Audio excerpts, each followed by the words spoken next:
All right, hey guys, welcome in today. Got a super exciting video for you guys on Model Magic. I love Model Magic, and this is one of my favorite days in some of my classes that I get to use Model Magic. This is basically just a how to use Model Magic video, a couple different tips and tricks that'll help you, and some different techniques that will just make it a little bit different and unique to yourself and to your class that you guys are using it for, whether it be kindergarten or all the way up to 4th and 5th grade. I've used this. So let's get started. I got just a bunch of different stuff here. So we're gonna use markers a little bit. I'll show you how to color it and make some of this cool stuff over here, but I'm gonna set this stuff aside for right now and just show you guys Model Magic comes in, and the stuff that I've had most success with is the Model Magic, is the Crayola, and I like the white the best. There are colored ones that you can get colored already. I like the white because you can add color and it makes it a little bit more creative. So it comes kind of in a pack like this that is just kind of this kind of square or rectangle form, and then I kind of pull it apart. But as long as it's sealed up, it comes out really, really soft and squishy. Once you get it in your hands and kind of warm it up, you really start to feel how soft and magical that it is, hence the name Model Magic. And it gets really kind of almost like slime. Like some people compare it to like the fluffy slime. If you've ever had the fluffy slime, it's kind of a little bit more like that, or almost like a marshmallow that doesn't kind of stick to your fingers. Your fingers do get a little bit oily on it, but it doesn't leave too much on the table as well, which is what I like about it too. So the best thing that I always do is have the kids just kind of play with it, just kind of pull it and squish it between their fingers and see how it feels. They can kind of break it apart and see how it kind of just bends and twists, kind of twist it up and see what that kind of does, and just get a feel for it. So I could probably give them about 5 or 10 minutes just to kind of play with it and start building and figure out what they already just naturally do with it. And then I kind of break it apart down into the series of 3 different techniques that kind of helps build further projects and just build further skills with clay. So I have them kind of squish it into their hand, just kind of fit it all in their hand and kind of squish it in there. And then I have them pull it apart into 3 separate sections so that there's none in their hand, none in your hand, and then 1, 2, 3 sections. What some of them will do is they'll take some and they'll kind of do little sections. I don't want little pieces and then still you to have some. I want each of these to be in its own. So 1, 2, 3 should be on each table. And then from there, we'll actually start building and showing you the different techniques. So with your first one, so grab your first one. Your first one, we're gonna try to do a ball. So kind of squish it into your hands, get it nice and soft. Get it nice and soft. You can kind of start to pinch it almost with your pinchers. I will show kids my pinchers, and kind of go back and forth and kind of start to get it into a little ball form. Now it's not gonna be perfect in this, but at least it's better than starting out, like this.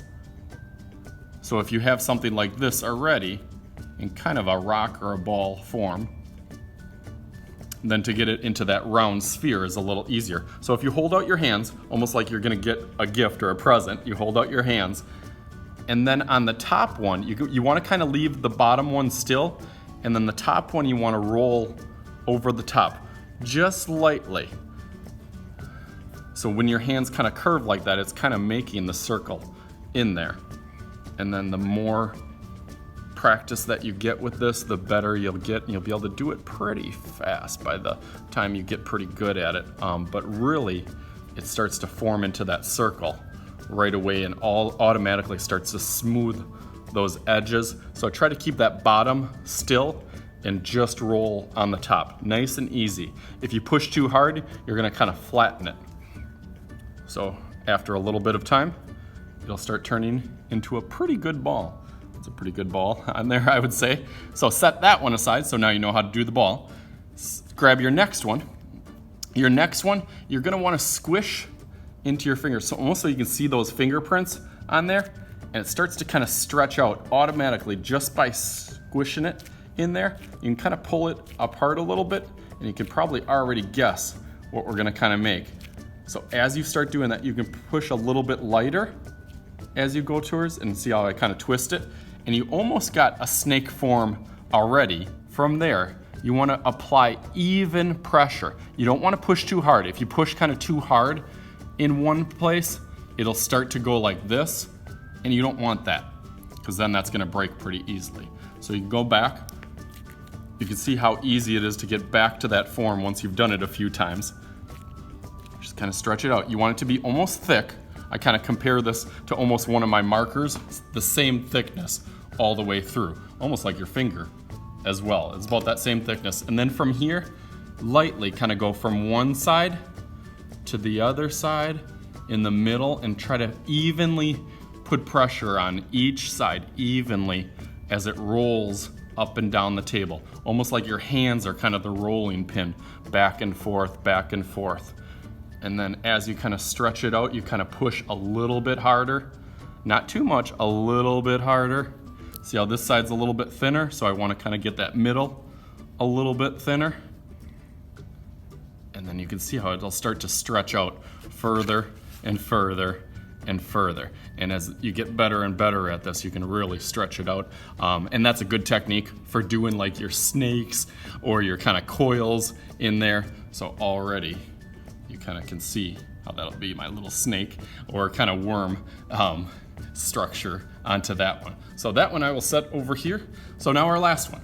The last one that I really like to do is almost like a bowl or kind of a little cup. And how I do that is still kind of squish it all together, kind of back and forth. So you got kind of like a little ball. And then when you set it in your hand, this one you want to press down. So you want to press it with your thumb and kind of make kind of a thumbprint in there. You don't want to do it too hard. If you do it too hard, it's going to be really thin on the bottom and it's going to go through.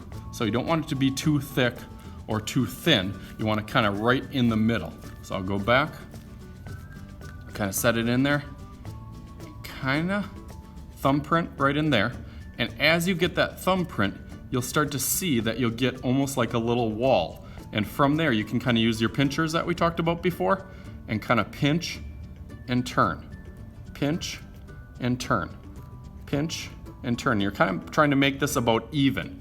I always say about the thickness of your finger as you go around. So you're kind of trying to round it off, and this is actually like a little pinch pot.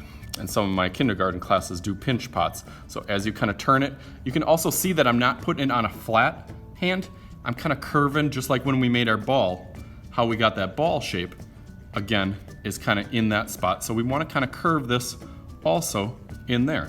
So as you kind of pinch it and go around and around, you'll see that it'll start to turn out.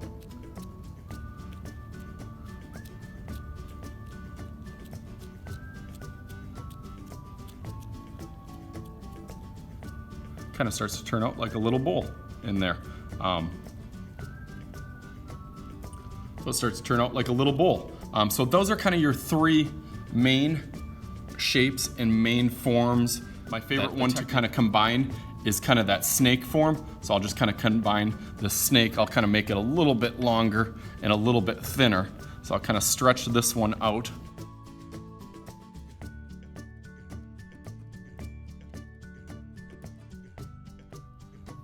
So after you get it kind of stretched out at a good length, you kind of take one end of it and you take that end and you kind of pinch it together.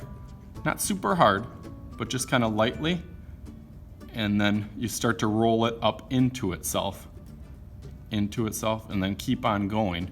Now you can just keep this flat. You can keep it flat, and then it turns out, you know, kind of like this kind of spiral design. But you can also build this up.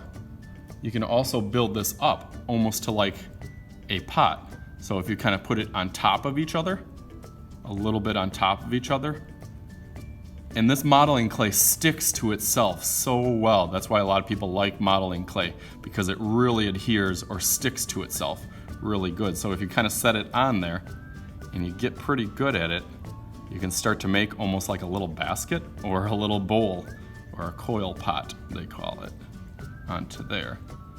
And then it kind of starts to turn into something like that, which is pretty cool. It looks really cool on the bottom. Okay, so that's that for this video. I think I'm gonna switch this into a part 1 and a part 2. So for the part 1, I just got the 3 different shapes. If you want the part 2, you gotta click in the link in the description, and I'll take you to part 2, where I show you how to add some color and add some different designs and shapes with that color onto there by using the markers. And of course, make sure, as always, to hit that subscribe button if you haven't hit the subscribe button already. That's a place where you get all my videos coming out multiple times a week, all sorts of ages and abilities for fun stuff coming out on Mr. Shooty's art channel. So maybe your favorite technique that we used, put down in the comments below. If you haven't hit that like button, hit the like button, of course. That gives me more thumbs up. That lets me know which videos you are liking so I can make more videos like that. So thank you very much. Thank you guys for viewing. As always, I am Mr. Shooty. This is Mr. Shooty's art class, and we will talk to you guys later.